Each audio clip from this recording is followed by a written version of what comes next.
Everybody, Professor Snart here. Okay, it is Friday afternoon. It is beautiful outside, and I am going to try to keep this short and sweet so I can get outside and enjoy that weather.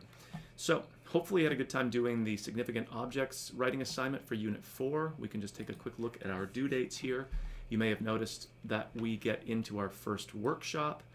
So there's a couple of things that you'll need to do, and these are kind of assigned in the unit anyway, but I'll just walk you through them.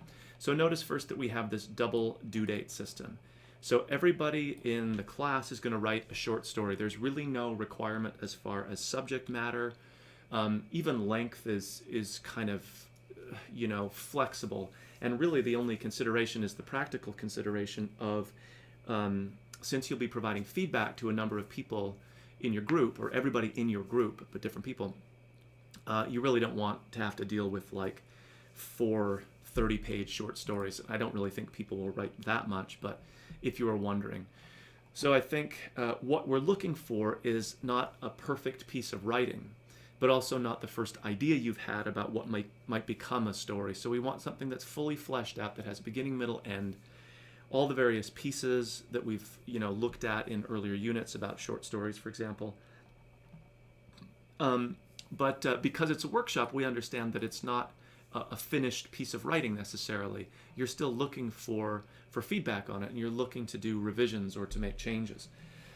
So you really don't have to worry about creating the perfect short story here, because then that would defeat the purpose of the workshop. So anyway, the first due date is when everybody will post their short story, and then we have a relatively quick turnaround for people to provide feedback to everybody in their group who posted on time in a file format that you can access. And rarely do we have problems with that, but every once in a while. The Mac Pages program tends to present some problems for people. And so, relative to the first comment I made about the how developed your story should be, it should be complete, but we're not really grading on, or I'm not grading at all on how perfect or not perfect your story is. That gets very subjective, but it's also not the purpose of workshop. So the grading for this is really fundamentally, did you post on time? Did you post in an accessible file format? And then it's largely about the feedback that you're giving. So from my perspective as the grader of this work, I'm less concerned with your short story. That's your concern and your group's concern, and more concerned with the quality of the feedback that you're providing.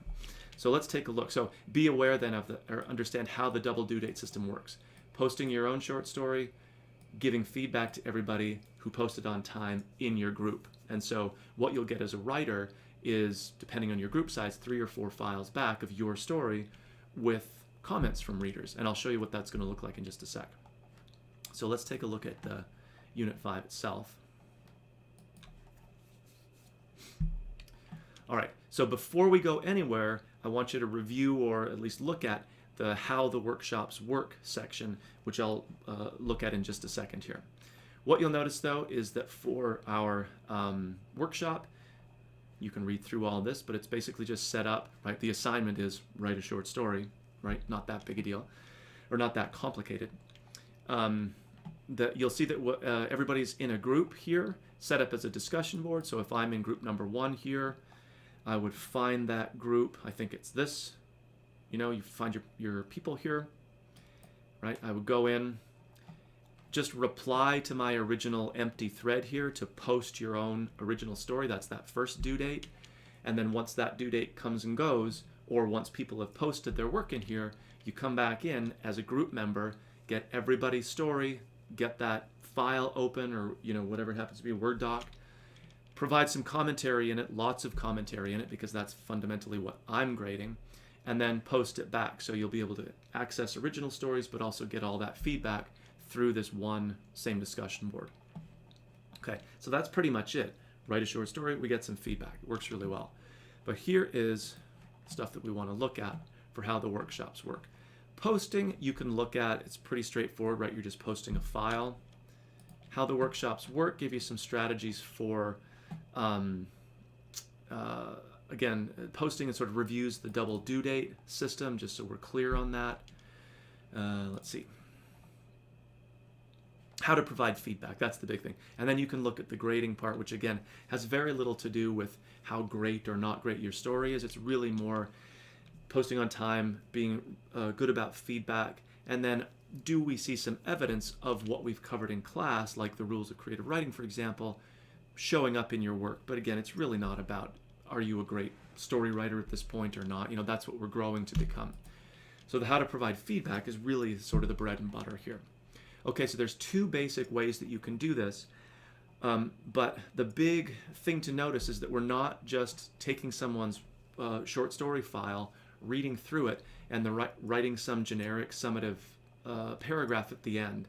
You can do that if you want, but that's not providing feedback. Like, I loved your story, thought the beginning was great, whatever, the characters are really fun.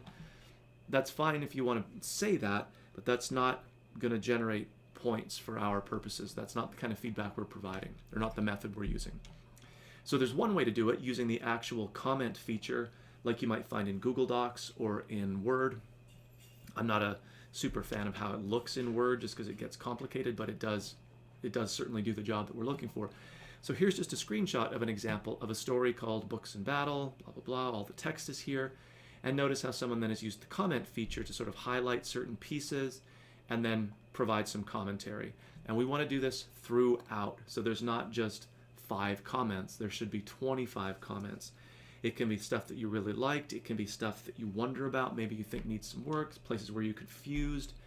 And again, try not to just react to the story like, oh, the same thing happened to me. You can certainly do that, but what's most useful is feedback that's about the craft of writing.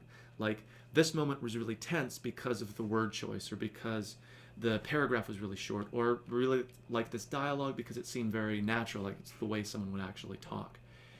So you can react to it, but don't let that just be the only thing that you do.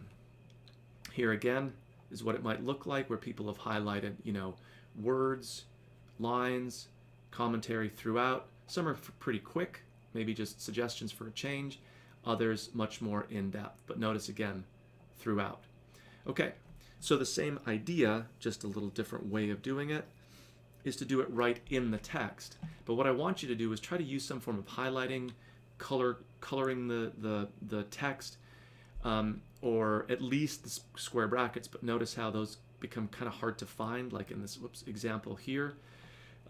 We do want some sort of highlighting, and of course we're not just highlighting stuff and then hoping the reader figures out what we meant, but providing some sort of commentary as well throughout, right? Multiple places.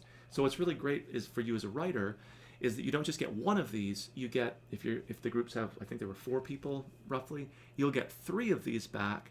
And so you can really start to weigh, like, did everybody really like the ending, or was everybody really confused, or was it sort of a mix of things? So you have a really good pool of suggestions to pull from if you wanted to do any revision. There's not an official revision mechanism in our course because we want to move forward and do other stuff, but hopefully you as a writer are motivated to use this revision. And even if you don't revise this particular work, sometimes just learning what people respond well to and respond less well to, even if it's not tied to a different story, it still is like good advice that might apply in different situations, even if the specifics are different. Okay, so here's some ideas about how to kind of phrase things if you're a little tentative about especially providing, I don't even want to say negative comments, but just areas for improvement or critique, or questions about things. If you're wondering about how exactly to phrase that so it doesn't come off as kind of snobbish or irritating, well, first of all, we're all in this course together, so we're kind of looking for feedback. So you can't be too sensitive. But there are ways to phrase things, and that's what some of the guidelines that I provide here can help you to, just formulate ideas you've got in a way that might make them feel make you feel less tentative about providing that feedback. And we're not pretending to be experts exactly here. We're just giving our response based on our reading of the story in terms of both our reaction, but also the craft of writing and the choices that each writer has made. Okay, so it's really important then to review how the workshops work before we get too far. You'll be writing your story and again posting it by that first due date, which is Thursday, Feb 23rd. And then once everybody's posted, or once you start to see people post, provide feedback to each and every person, write ample feedback throughout that document by Sunday, Feb 26. Okay? If you have any questions, you can always be in touch with me. Notice the next thing in our docket is individual student conferences, which you can find the sign-up sheet for electronically here. Spread across a few days. We can meet face-to-face if you're an on-campus person. If you are fully online, we'll meet virtually. And so you want to get in here sooner rather than later and find a conference time that works. And I see a few folks have already picked a time. Of course, if you get here and none of the times work for you, then just let me know and we can schedule a different time. If that's the case, though, I need you to get in here and realize it before Tuesday, and then you come in so late that of course all the places are gone and we're kind of scrambling. So you need to be on top of things a little bit more than waiting till the last minute. But definitely get in here and grab a spot, or let me know if we need to schedule something different. Okay, so I look forward to reading everyone's work for the workshop, our first kind of full-blown writing assignment. And hopefully everyone is looking forward to reading each other's work and also getting and giving commentary, since, like I said before, that really is kind of like the backbone of our course. Okay, so have a great weekend, enjoy the great weather, and I'll talk with everyone soon.